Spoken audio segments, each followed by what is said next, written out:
Strong মানুষেরা কখনো কাঁদে না, স্ট্রং মানুষদের কাঁদতে নেই।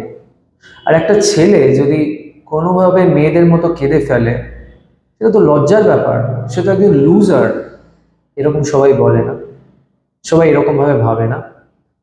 তাই স্পেশালি ছেলেদের বলছি বা মেয়েদেরও বলছি, কখনো কান্না পেলেও কান্নাটা লুকিয়ে ফেলো। তুমি ভাবো সবাই উইক মনে করবে তোমাকে। Will talk about TS today. কান্না মানুষের জন্য কতটা জরুরি সেই নিয়ে কথা বলবো। কান্নাটা বা ক্রাইম আমাদের নার্ভাস সিস্টেমের সঙ্গে সরাসরি জড়িত।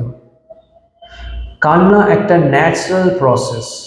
এই ন্যাচারাল প্রসেসের মাধ্যমে আমাদের বডি সেলফ রেগুলেট করে, হিল করে।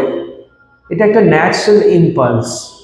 মানে আমরা যখন ভেঙে পড়ি, স্ট্রেসে চলে যাই, অ্যাংজাইটিতে চলে যাই, ফাইট রেসপন্স হয়ে যায় বডিতে, মানে স্ট্রেসড হয়ে যায়, সেই স্টেট অফ মাইন্ডটাকে, সেই পরিস্থিতিটা যেই প্রসেসের মাধ্যমে এক্সিট হয় বা ক্লিন হয় বা শেষ হয়, সেই প্রসেসটাই হলো ক্রাইম।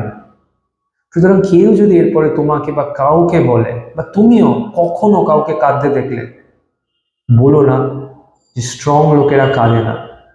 তাকে ইনফ্যাক্ট বলতে পারো তুমি কেঁদে মনটা হালকা করে নাও। কাদা লজ্জার নয়, এটা বডির একটা ন্যাচারাল প্রসেস। যেরকম আমাদের খিদে পায়, সেক্স করতে ইচ্ছে হয়, same crying is a normal natural process. কাঁদলে আমাদের প্যারাসিম্প্যাথেটিক নার্ভাস সিস্টেমটা অ্যাক্টিভ হয় এবং আমাদের স্ট্রেসের জন্য যে দায়ী কর্টিজল লিমিটটা কমে যায়। তার মানে স্ট্রেস কমে যায় আমাদের বডিতে।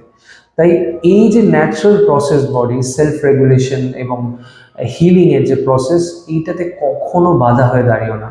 যদি কখনো স্ট্রেস হয়, মন খুলে কেঁদে এই যে মনের মধ্যে যে কষ্টটা থাকে, স্ট্রেসটা থাকে, ওটাকে হালকা করে ফেলবে এবং পুরো একদম রিল্যাক্স ফিল করবে কান্নার পর।